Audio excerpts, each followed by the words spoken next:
अपने पसंदीदा शो के फुल एपिसोड देखने के लिए अभी डाउनलोड करें दंगल प्ले ऐप।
দেখুন দাদারা দিদিরা, এবার আপনাদের সামনে পেশ করতে চলেছি একটা দারুণ অদ্ভুত খেলা। আপনাদের সকলের সামনে দড়ির উপর হেঁটে দেখাবে, তাও আবার কোনো সাপোর্ট ছাড়াই। তাই বাচ্চাটিকে উৎসাহিত করার জন্য আপনারা হাততালি দিন।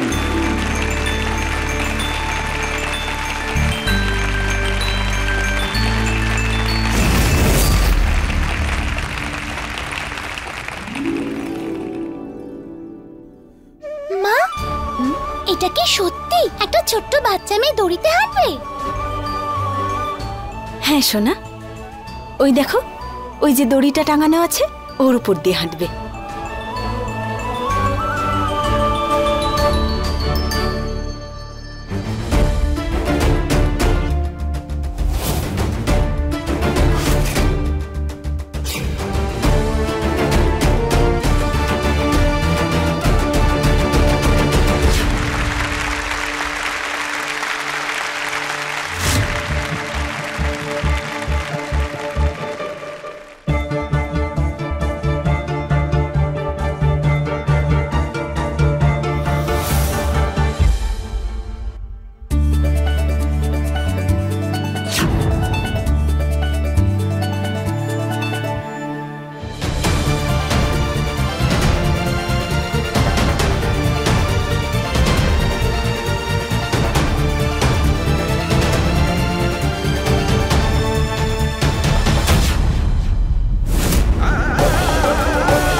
এটা তো সরগম, আমার মেয়ে।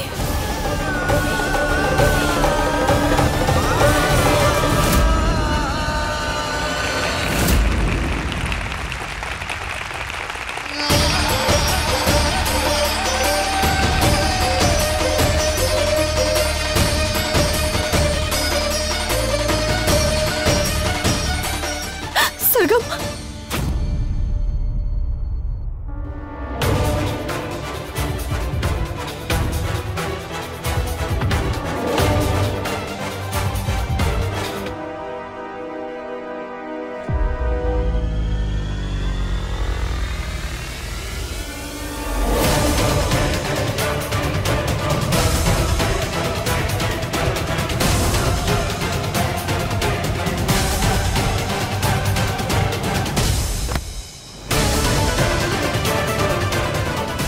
এখানে এখন অনেক লোক আছে।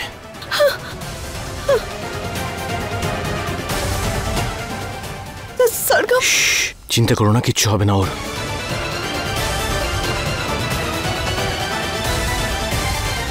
বাবা,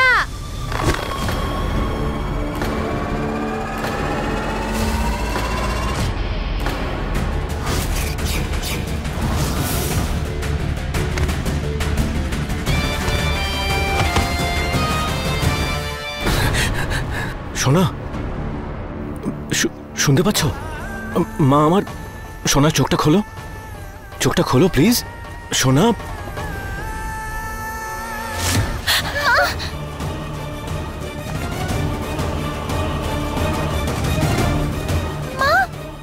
ওই মেয়েটা ওপর থেকে পড়ে গেল, ও সুস্থ হয়ে যাবে তো? ও ঠিক আছে সোনা, বাবা ওকে সামলিয়েছে তো।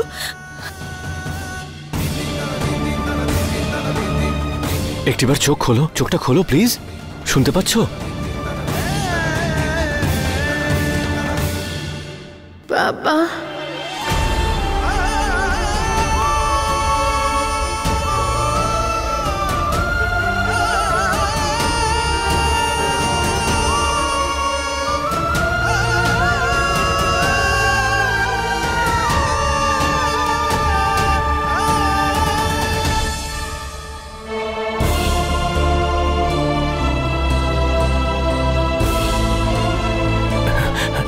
তুমি ঠিক আছো তো সোনা?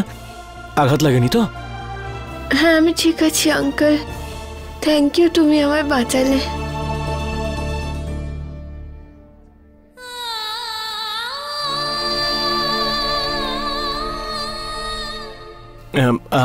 ওঠো ওঠো সোনা, ওঠো।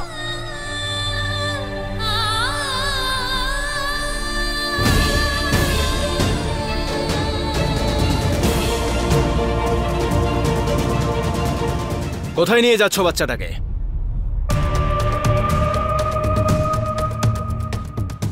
এই সার্কাসটা তুমি চালাও? হ্যাঁ, আর বাচ্চাটা এখানে কাজ করে। হাত ছাড়ো ওর।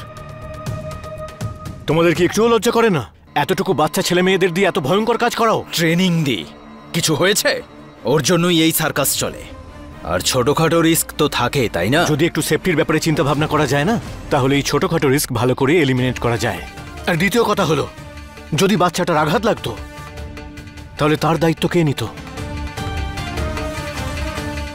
উত্তর আছে নাকি সেফটি আছে এখানে? তখন থেকে মাথা খারাপ করছো। আমরা আগেও এভাবে সার্কাস চালাতাম, এখনো চালাচ্ছি, ভবিষ্যতেও চালাবো। আর তুমি কি ওর বাবা নাকি? আমি ওই মেয়েটার কেউ হই বা না হই তাতে কিচ্ছু যায় আসে না। এই মেয়েটা এখানে আর কাজ করবে না, ব্যাস। ভালোভাবে কথা শুনবে না? না, হ্যাঁ?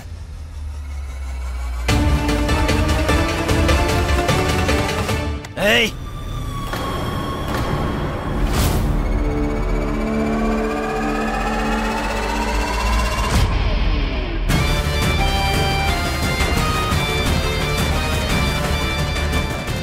দ্বিতীয়বার হাত দেবে না আমার গায়ে, বুঝলে? অনেক তেজ দেখাচ্ছিস না, উচিত শিক্ষা দে কে।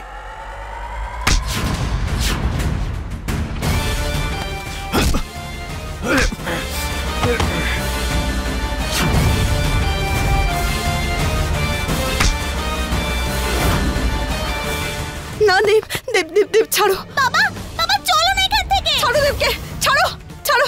দেব কথাটা বোঝার চেষ্টা করো। আমি ওই বাচ্চাটাকে এখান থেকে নিয়ে যাব, বুঝলে? আরে কিচ্ছু করতে পারবি না, তোর মতো অনেককে দেখেছি, বুঝেছিস? যা এখান থেকে। হিরো এসে গেছে বাচ্চাটাকে বাঁচাতে। চল যা এখান থেকে। দেব আমার কথাটা শোনো, চলো এখন। এখন নয়, চলো। দেব, দেব এখন চলো এখান থেকে। দেব চলো। বাবা চলো। চলো দেব।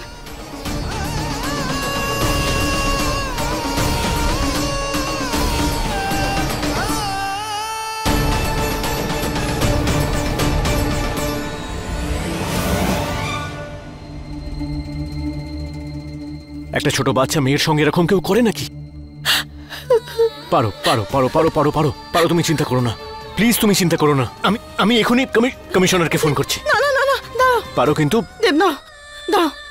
আমাদের যা সিদ্ধান্ত নিতে হবে বুঝে শুনে নিতে হবে। তাড়াহুড়োতে কোনো ভুল সিদ্ধান্ত নিলে সব গোলমাল হয়ে পারো, যাবে। কিরকম কথা বলছো? তোমার মেয়ে ওখানে একা আছে, এভাবে ফেলে আসতে পারি না ওকে। বুঝতে পারছি দেব, আমি সবকিছু বুঝতে পারছি। সেই জন্যই তোমাকে বলছি, যদি পুলিশে গিয়ে কমপ্লেন করি তাহলে বাড়িতে সবাই জেনে যাবে। আর বাড়িতে সবাই জানলে মোহিনীও সবটা জেনে যাবে। আমি চাই না যে মোহিনী আমার মেয়ের থেকে আমাকে আবার আলাদা করে দিক। আমি চাই না যে ওইটা জেনে যাক আমরা সরগমকে খুঁজে পেয়েছি। এর আগেও একবারও আমার মেয়ের থেকে আমাকে আলাদা করেছে দেব। দ্বিতীয়বার এই কষ্ট আমি সহ্য করতে পারবো না। আমার মেয়ের থেকে আমি আলাদা হতে পারবো না দেব। পারো পারো পারো পারো পারো, শান্ত হও please. I am sorry, I am sorry, I am sorry, I am sorry. তুমি তুমি একদম ঠিক বলছো, একদম ঠিক বলছো তুমি। যদি আমরা পুলিশকে কন্ট্যাক্ট করতে না পারি, অন্ততপক্ষে রাতে তোমার মেয়েকে ওখান থেকে নিয়ে আসতে পারি। কিন্তু বুলবুলকে তো বাড়িতে একাও রেখে দিতে পারবো না রাতে, আর ওকে নিয়ে যেতেও পারবো না।